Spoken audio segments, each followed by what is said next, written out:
You're listening to the 300s podcast. What, 16 years? You want to say the competition has not been great for 16 years? That's not a dry spell. That's the fucking league. That's how much better the Patriots just are. You know, there's a lot of hyperbole thrown out there with Belichick, but he's just a guy. He knows every situation. He is like the professional blackjack player that knows to double on a soft 15 when the dealer's showing a 4. He has just memorized the chart, and he knows what to do. He's the worst firefighter in all of New York, and we f***ing killed him at the butt fumble.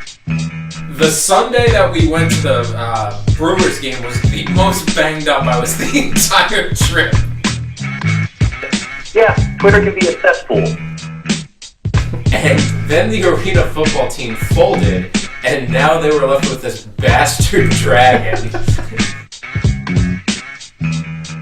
All right, welcome back to the 300s podcast. This is episode 7, where we get myself, Red, along with Rick, breaking down the latest on the Boston sports scene. Rick, how's it going over there today? Yeah, it's good. Good time to be a Boston sports fan. Lots going on. I know. I feel like the latest news I heard today, talking about being good to be a Boston sports fan. The problem came out today for the New England Patriots. They don't know where to put the 5th Super Bowl banner. They have no room to put it, so they have to figure out what are they going to do. So that's a good problem to have. I mean, I think you probably can make some room if you take down the 16-0 banner. I wouldn't hate that. I think that one is taken down because remember they used to be up over by kind of that walking area, that passing area. Now they're up on the pillars behind the scoreboard. Yeah. Yeah, that 16-0 one, that is something you see a team like the Tampa Bay Rays put up, one of those regular season's accomplishments. The Bruins for a while were the type of team that would always put up banners for the President's Trophy, things like that. Yeah, like obviously it's once in a lifetime type of accomplishment. No one else has ever gone 16-0, but ultimately that season was a failure. So just burn that thing and get it away from me. I mean, you might as well have a AFC finalist banner up there. Yeah, I'm surprised Belichick would allow that one. I know that final say has got to go to the Crafts, but if he is not an honorary Kraft at this point, I don't know who would be. Yeah. So there's a few things we want to get into today. I know we got early Red Sox season going on, and obviously the Bruins and Celtics playoffs coming up. So I think just jumping right into it, the Red Sox were about a week into the season, and obviously it's going to be a little early. You probably need 20, 30 games to really kind of assess the team. But what are your thoughts on the 2016 Red Sox so far? I think we've seen some good, we've seen some bad. Obviously they've been hit by the injury bug already, but where do you kind of think they're going to end up this year? I still think they're a really good team, and Chris Sale has kind of solidified that. I remember saying a year ago, you add David Price to that team, even if he is not as advertised, which it turns out he wasn't, even if he wasn't as advertised, you add a pitcher like that to the 2015 team, and that should be enough to boost him into the playoffs like Pedro in 98. I know I'm going back a ways here, different game, different era kind of, but you add that frontline pitcher, and usually that guy's going to get you some wins. He's going to make the guys behind him a little bit better. You got that stopper. So David Price did that last year. Chris Sale can do that again this year. So I'm not predicting them to win 110 games, but I think once they get everything sorted out, they're going to be a good team regardless of what happens to David Price. I think Chris Sale more than makes up for anything they lose with Price. Yeah, and Chris Sale, obviously, he's turned out to be the real deal so far. Obviously, he lost today, giving up 2 runs, but he struck out 10 guys over 8 innings. So I don't know his stat line. I think he went 7 scoreless the first game. So those first 2 starts, he's definitely proved to be well worth the trade chips they put up for him. This is kind of probably what Dombrowski was hoping for when he traded for Price last year. But it turns out Price is a big pussy. So having a crazy guy like Chris Sale at the front of the rotation, I think is exactly what they need. I mean, you're going back to it's good to have a strong ace. Like obviously Porcello won the Cy Young last year, but he really kind of took a couple years to grow into it, and even now it seems like he's probably more of a co-ace than a front of the rotation kind of guy. Like I need a real surly asshole as my number one. I mean, you go back, Lackey towards the end of it, Lester was always kind of that way. Beckett, Schilling, Pedro, always just real kind of alpha male assholes that would give them the ball, they would dominate. It was none of this kind of pussyfooting around and giving up 8 runs in the playoffs. Definitely Beckett. Pedro was a little different, but Pedro would throw at your head. Pedro had that element. You had to watch every pitch. Even Schilling, a different kind of tough guy, but a guy with balls. You never question whether or not Schilling had the balls to get back out there. Even on a busted ankle, he got back out there and he made good. So I see what you're saying with Chris Sale. The guy's got stones. He's going out there. Yeah, 17 strikeouts and not even 15 innings pitched yet. And it is refreshing to see a guy so highly advertised come in and kick ass from day one. Because Hanley Ramirez, Pablo Sandoval, John Lackey, Josh Beckett, there have been so many guys that have come in the last decade and just fell flat on their faces. Now, guys like Josh Beckett picked himself back up the next year. Rick Porcello picked himself back up the second year. That's what I want to see out of David Price. I want David Price to go out there and be a competitor. But we're worried that's not in him. Yeah, I mean, I'm a little worried that he doesn't have it in him, even if he was totally healthy, which he's not. I don't know if he's got the kind of stones to do it. And it kind of reminds me, we're talking about guys that have been busts for the Red Sox the last half decade to a decade. Guys like Pablo Sandoval, guys like Hanley, and so far David Price. It reminds me, I was listening to D.U. Epstein was talking recently, and he was just saying how, back in the day of his early days with the Red Sox, obviously sabermetrics, Moneyball, that was kind of their edge. And, the one thing people always kind of misinterpret with Moneyball was it's not solely OBP that is what was, driving the success. It's not just that one stat. It's just the fact that it was something no one else was really taking advantage of. It was kind of an underpriced asset. But then over the years, you saw more and more teams devoting more resources to it. I know the Red Sox have always been huge on it, but as more teams got onto it, things like OBP became, less valuable because every team had a guy that could get on base all the time. So something Epstein was saying the other day was just talking about how, they still are big on sabermetrics and stuff like that, but it's kind of shifted almost back to the old days where it's you put more emphasis on character and clubhouse guys and things like that. And I think you see that with guys like Chris Sale. I mean, he's a psycho. You can definitely tell that. He's hyper competitive. This is the guy that was cutting up jerseys, not apologizing, calling out management, telling everyone to piss off. Like, this is just like, a hard-ass guy who loves the pitch. So I think that was something like that. That's a attitude that was going to play well in Boston. He wasn't going to kind of shy away from it. And then you see guys like David Price and going back to Carl Crawford, just kind of, shy, quiet guys, sensitive, that if you were being objective from the start, there was no way you would think that was gonna work. They were going to be successful. Carl Crawford still bitches about how awful Boston was, and he hasn't even been here in 5 years. Yeah, one thing to keep in mind with Sale, where he is kind of different from those other guys, the Red Sox have Sale for a couple of more years, but Sale has not cashed in yet. A lot of those guys that come in, they get fat and happy real easy. John Lackey had to reestablish himself after a couple of down years and an injury, but Chris Sale, he has not made that big crushing in free agency yet. So, and that's still a couple of years away. So he's still got that carrot in front of the mule. Yeah, it's a good point. He's only 28, so he's definitely still a young guy. So he's probably grinding for that next contract, and that's good. That next big one. Yeah, we got too many guys that are making too much money on the back nine of their career. I mean, how much did Cliff Lee make at the end? He didn't even finish out that contract. So Chris Sale, if he hits the market at 30, 31, 2-3 years from now, he could be looking at $200 million. Yeah, that's definitely possible because, like you mentioned, Cliff Lee. Cliff Lee was a guy who didn't really get really good until late in his career, and he still made a boatload of money. Yeah. Yeah, so I think this season is going to be hugely affected by injuries. Now, obviously, that's most teams where, you stay healthy, you're going to perform well. But I just think with the Red Sox, they already have so many injuries early on in the season. I think if, these things pile up early on in the season, you could be in a pretty deep hole. Today, Jackie Bradley Jr. went in the DL with a knee injury, and, those can be tricky to deal with. You never really know. David Price, he's still battling that arm injury. He was on the mound today throwing a few pitches, but it seems like it's inevitable. He's probably going to get surgery. I'm not too optimistic about that. You got Pomeranz coming back, but again, he's another guy that's had some injury history in the past, so I wouldn't be surprised if he misses time. They're already missing Thornburg. And then throw in the flu situation. This is the worst flu outbreak I can ever remember. I mean, you got multiple guys missing time. You got broadcasters almost throwing up in the booth. I know Dave O'Brien had to leave the game the other day. I guess Benintendi puked in the dugout. So it's just like, this is weird. I don't know what the hell's going on, but you got a lot of guys missing a lot of time. They even have they would just play Detroit. The next team that's playing Detroit are the Twins, and we were talking about it. They called ahead to Detroit to get the clubhouse fumigated. Like, that is a strong word.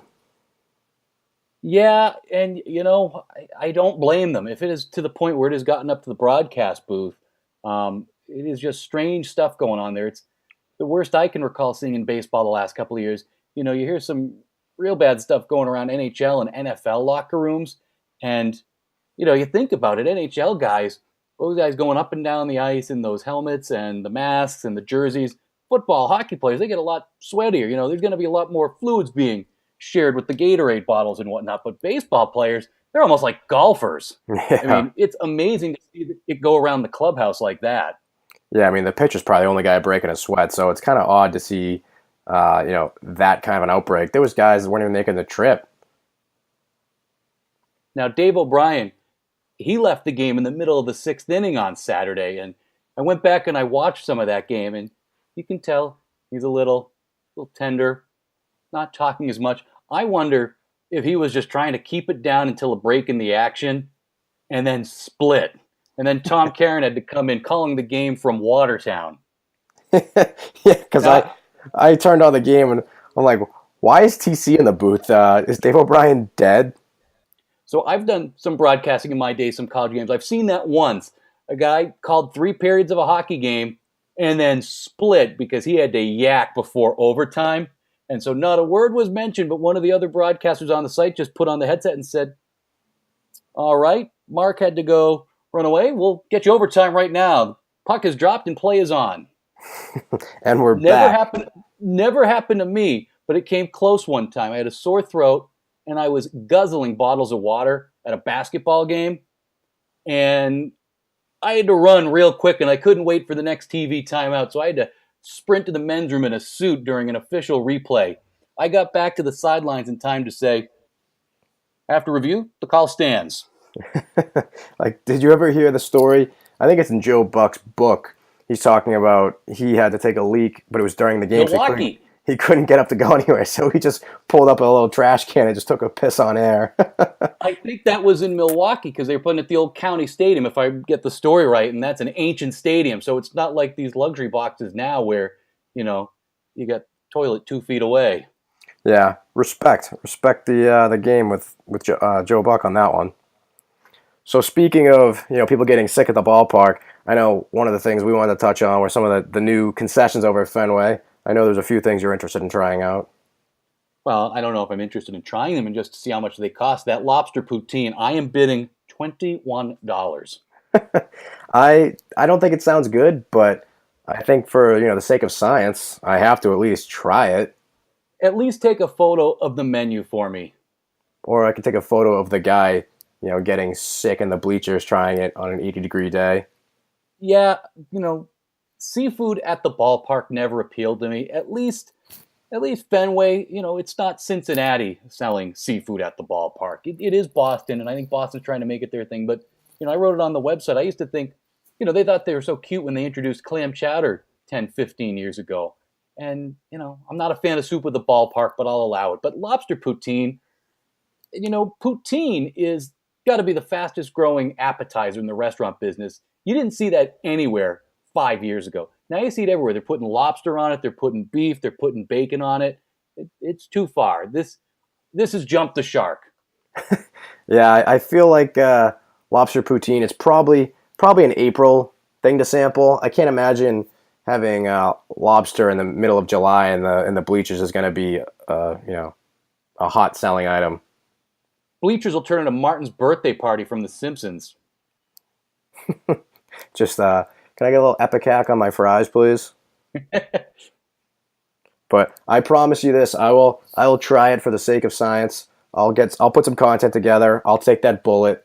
Assuming it's not a $48 meal, we'll get the little lobster tail over fries and see just how terrible it is. Just to have a taste of the fancy things. Yeah, I feel like it's like getting sushi at Shaw's. You walk in, you put that sushi down on the table, you know what you're getting into. That is tacit consent. Gas station steak. Yeah, speaking of Shaw's sushi, side story, I remember I was in the Shaw's down in Brighton one time, and in front of me buying two those little packs, two of those rolls of sushi at like 11 o'clock at night. So that's like, 20 pieces of Shaw's sushi fish was Rob Bradford. Rob Bradford was mowing $5 sushi. Hope it wasn't a day game at Fenway the next day. Oh my God. You ever have sushi and then go sit out in the sun? Yeah, never again. Quick side note, love that Shaw's. Second side note, they've got some cooked chicken sushi. Not a big sushi guy. It's pretty good. Just throwing it out there. Yeah, I'm kind of off the Shaw's prepared meals ever since Kyle had one time and got violently ill in Alston, and he was down for the count for about a week, so I kind of swore off that since then. And I don't know if you guys tried this when you were in LA. I had the fortune or misfortune of however you want to look at it of going out to dinner with a couple of vegans, a vegan couple. So we went to a vegan sushi shop. That sounds awful. Maybe that was the best way to introduce me to sushi. I guess, but I mean, if you're just eating weeds and grass, that defeats the purpose. It's like having a cheeseburger with no burger. It's like having a bun. Yeah, I think we said goodbye to our friends, and I got a Big Mac on the way to the airport. So if they were vegan, how many times did they mention they were vegan when you were talking to them? If you're vegan and you don't tell everyone you know every time you see them, does it even count? Not really, no. It's like doing CrossFit. If they don't post a picture about it on Facebook once a day, you might forget. Oh, yeah. All right, so moving on to a couple other things I know we got coming up this week. Bruins playoffs. So after missing the playoffs the last 2 years in a row, they almost did it again. Thankfully, they fired Claude, and they ended up making the playoffs. They actually went on a good run under Cassidy. Imagine what they would have done if they had fired Claude at the beginning of the year. They might be 10 games up and, not be squeaking in. But they're going to be playing Ottawa, who they were 0-4 against in the regular season, so that bodes well. But they did dodge a bullet missing Washington, who destroyed them the other day, and would probably have swept them. So I think we're in for a good run. They're not going to get their ass kicked in round one. So, I mean, that's all you can ask, and get some experience for the young guys. But if they get hot, I know they're not really super healthy right now, but Ottawa's they're not an amazing team. You could definitely take that first round, and who knows, maybe you get lucky, maybe you make a run to the conference finals. Yeah, they couldn't beat Ottawa in the regular season in 4 chances, but yeah, the playoffs are different, and I agree with what you said. 95 points tied with Toronto, but just squeaking by to get that 3rd seed so they don't get bounced into the Metropolitan Division and catch Washington. The big winner in this is the Rangers. Instead of, if they had finished 3rd, they'd have to play the Pittsburgh Penguins. They finished 4th, so they get to come out east and play Montreal. Yeah, I mean, that's go definitely up northeast in the old Northeast Division, Atlantic Division now. Yeah, I know they got some bad blood, so that'll be a good series to watch. Who are you rooting for that? New York, bunch of loudmouth assholes, or Montreal and Claude? I don't want Montreal to win. I don't want Claude to win, but I would love to play them. Yeah, that's going to be a good series. But yeah, if you're the Bruins, I mean, maybe that's your best hope, because if the Bruins, they're going to need to get some luck. They're going to need to steal a series, but at least against Ottawa, it's a possibility. Whereas with Washington, I think we all agree, no chance.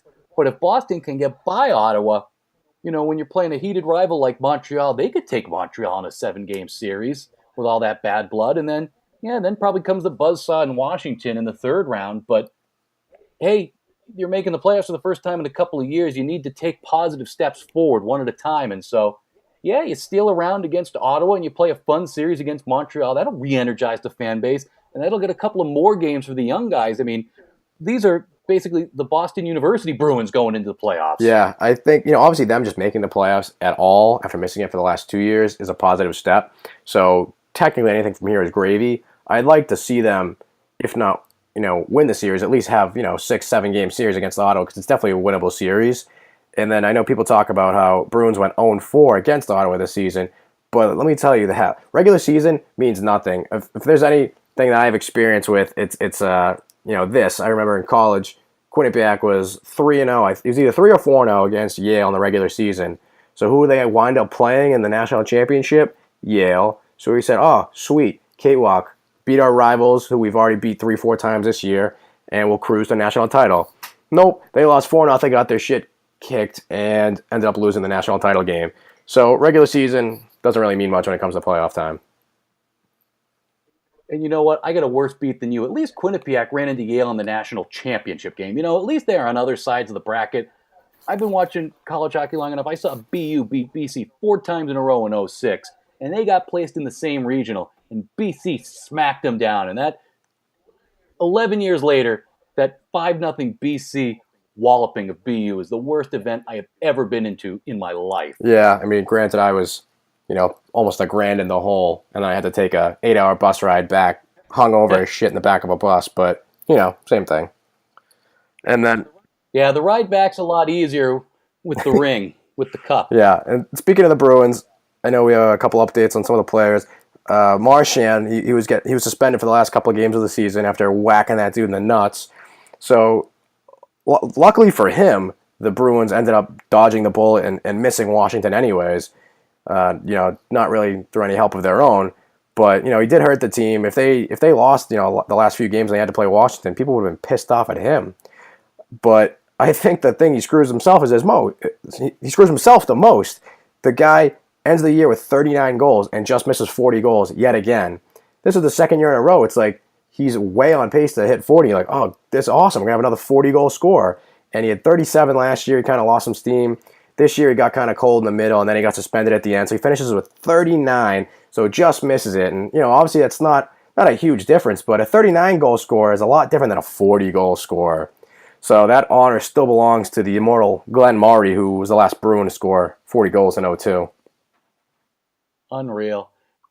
Marchand, whenever his next contract comes up, that's something that's going to hurt him just a little bit. But, you get a 2-game suspension, whatever. It ultimately didn't really hurt the team. They finish in that 3 spot in their division, and they dodge Washington and, get a couple of days off, Brad, regroup. Yeah, and I know it's one of those things where that's kind of just the way he plays. He's always been a pest. Now he's an elite scoring pest who legitimately should challenge for MVP consideration. He's not going to win, partly because he's whacking dudes in the dick.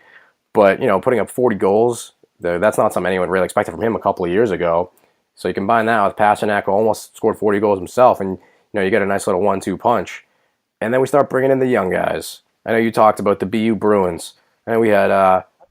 How'd you like to be Charlie McAvoy making your NHL debut in the first round of the Stanley Cup playoffs? Yeah, not to mention, it seemed like when it first came out that he was going to sign with the team, it was a lot of rumors flying that the Bruins were definitely going to sign him and have him and play him during the regular season, and then doing so burn the first year of his entry-level contract.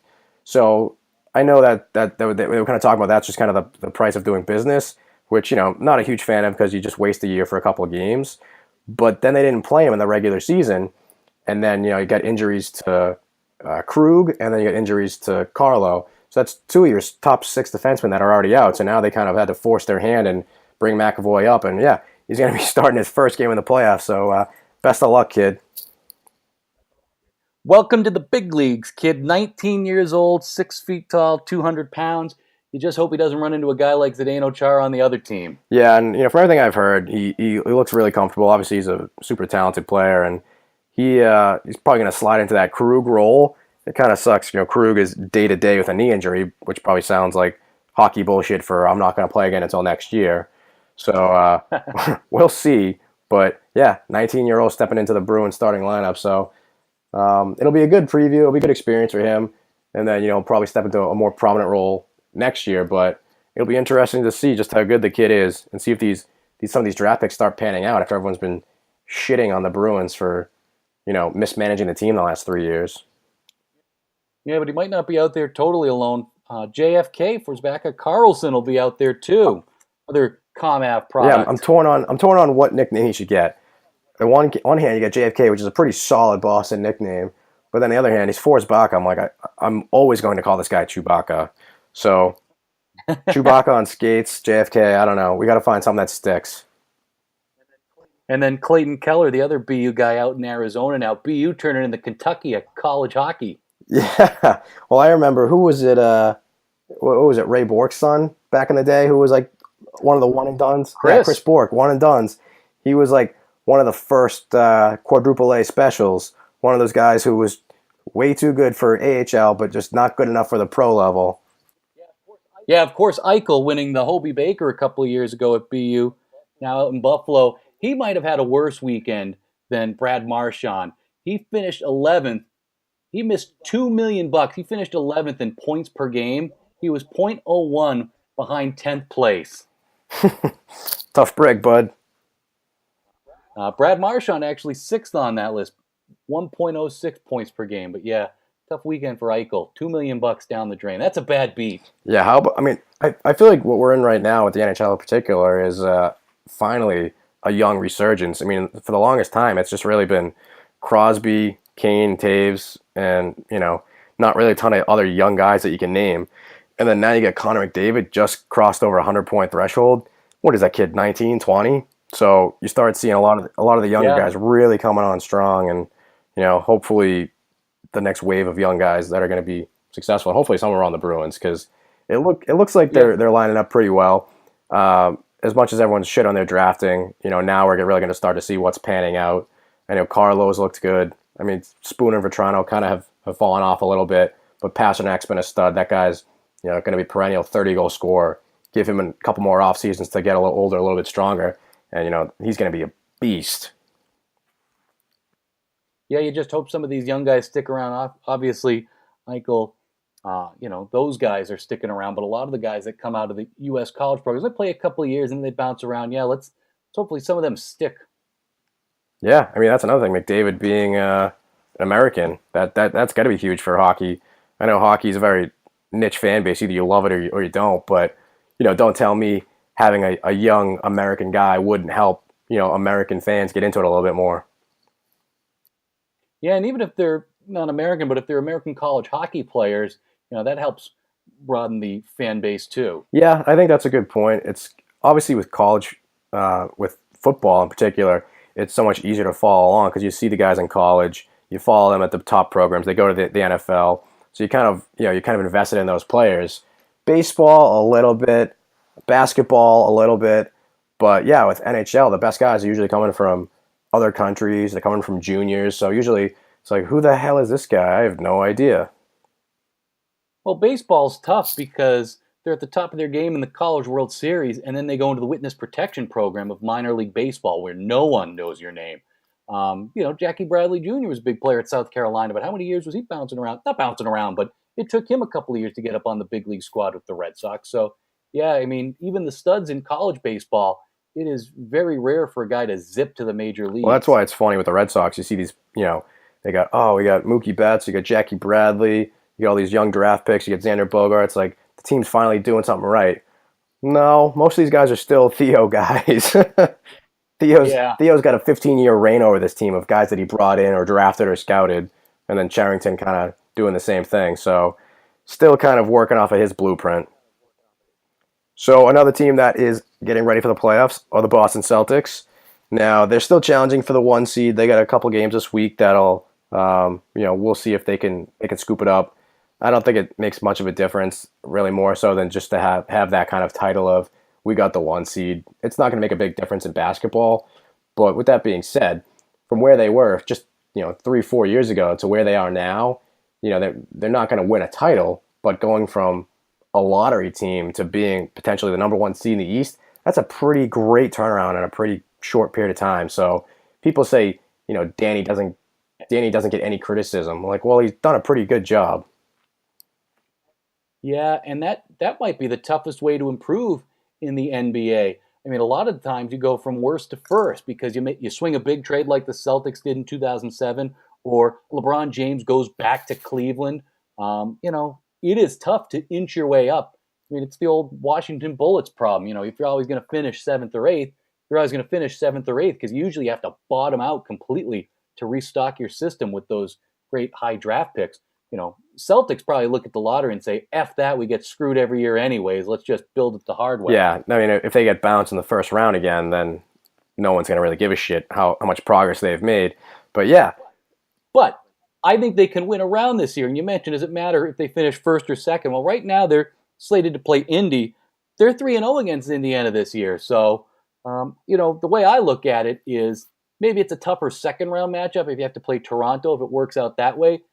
But just win a series. Brad Stevens, I wasn't sure about it when he came in. He's done a pretty good job with this team, but you still want to see him win a playoff series. So I don't think it really matters first or second, because get that first playoff series win under your belt and then go from there. Hey, maybe you win a playoff series and then you win two. I mean, 2002 Celtics went to the conference finals, so it can be done. Yeah. Don't get me wrong. I mean, if they could play the Pacers, I think that's definitely a much better matchup for them. Because I mean, even teams like the Bulls, they don't really match up well with they have a hard time covering Butler and Wade. Even the Heat, have always played them pretty well the last couple of years. And then God forbid, a couple teams slip and they end up having to play the Bucks. It's just they don't have the rebounding, they don't have the size. They've only got one real scorer who can create his own shot. So they're definitely a limited team that has a definite ceiling. But you never know. I mean, maybe the Cavs continue to slide. They went Celtics win the first round. Second round, maybe you have Toronto or Washington. You duke it out with them. But again, that's definitely doable. And then they can Eastern Conference Finals run. I think that's what they need more than anything. Because last year they really started getting some exposure. They got swept in the playoffs, obviously, but they definitely got that exposure as an up-and-coming team, and they got Al Horford to come here, who, say what you want about him, he's the biggest free agent signing the Celtics have ever got, for better or for worse. Yeah. So if they can get to the Eastern Conference Finals, maybe you get another free agent that definitely wants to come to Boston, because you're not going to get someone to come here just because of the quote-unquote history. The majority of NBA players don't give a shit about the history. They probably can't even name any of the players besides Bird and Parrish. And the majority of the Celtics' history, their heyday, is before these guys were even born. Yeah, exactly. So most Celtics championships were before I was born, and I'm older than most of these guys coming. Yeah, so if you're leaning on the the history of the Celtics and how great they were in the 50s to woo some 25-year-old, you're a moron. But Bob Cousy, boy, did he have a free throw shot. The old diaper shot. Ooh, good form. Yeah, so we'll see what them. Played in the old Worcester Civic Center. Yeah, because, I mean, if they have a good... No lie, there is a building in downtown Minneapolis that is now a parking garage where the Minneapolis Lakers played in the 50s. No lie. But yeah, if they get a good run in them, you bring in a couple other free agents, maybe you bring in a Gordon Hayward, maybe you end up trading for someone like Jimmy Butler or Paul George, which have been the rumors. But I think getting that exposure is definitely going to be helpful. And then again, something that is job well done by Danny is getting those draft picks from the Nets. This is going to be hopefully the year it finally really truly pays off. Celtics just clinched the best odds of the number one overall pick, thanks to the Nets and the Suns and all those other teams being awful. I've seen this movie before. Well, that's the thing. How many times have they had such great odds of winning it, and they've never had the number one pick? Like how is that even possible? Well, you know what? Maybe they will get it this year because it's not their combination; it's the Nets' combination. I mean, that's a good way to look at it. It's not our luck that's going to be on it.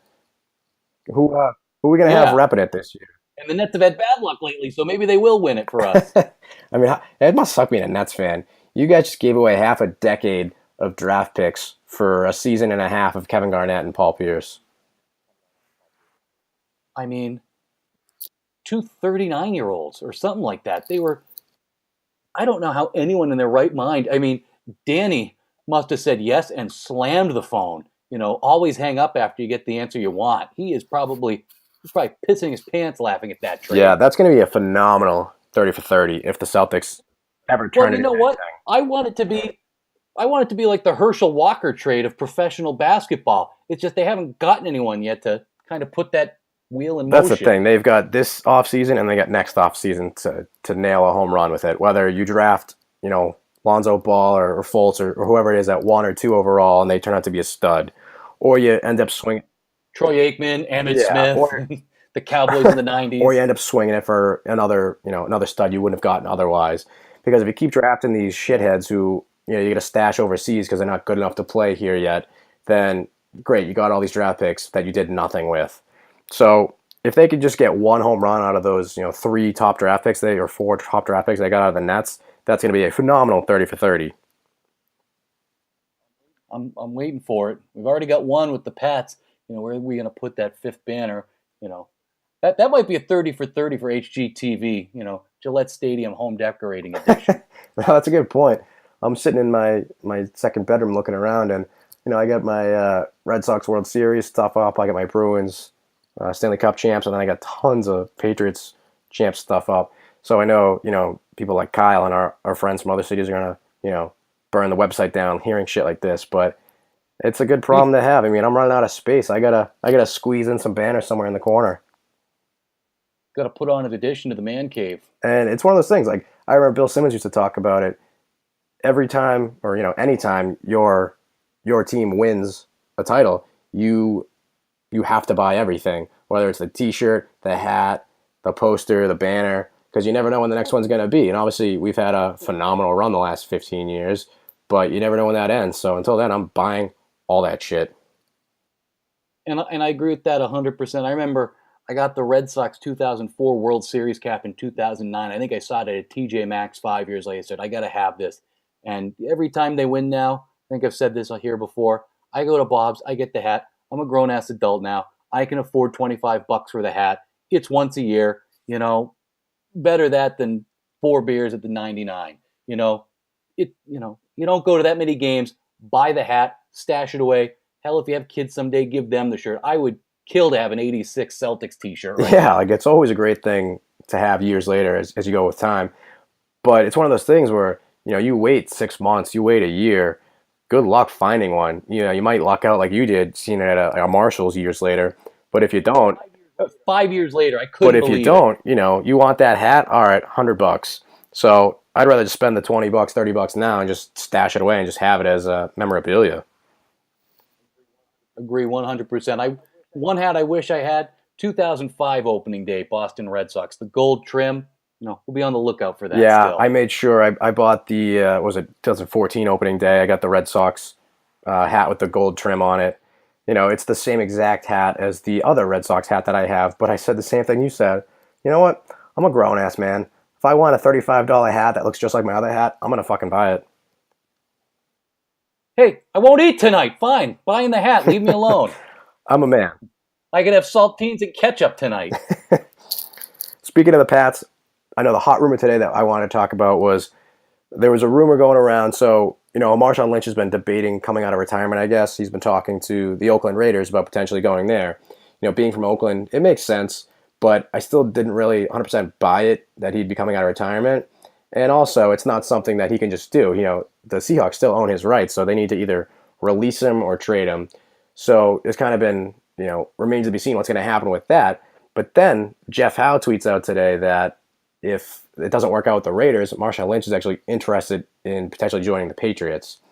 Now, a player expressing interest in joining the Patriots is not the same thing as a team offering a guy a contract, but this got my ears up. I mean, I am officially on Marchand Lynch watch because the Patriots this offseason have been doing everything they can to build another one of those super teams. They've been turning over every rock. They've been, signing every guy they can, doing crazy trades like Brandon Cooks. They've officially turned into the not fucking around crew. So this is something I am in on. I am on the watch because this would not surprise me at all if you wake up, tomorrow and Patriots trade a 7th round pick to the Seahawks for Marchand Lynch. Yeah, it is funny watching Belichick this offseason because we've never really seen him in this talent acquisition mode. I mean, he was always in it for the long run, and now he looks like he's in it for the next year or two. And so I don't know how much longer he's going to stick around, how much longer Brady's going to stick around for.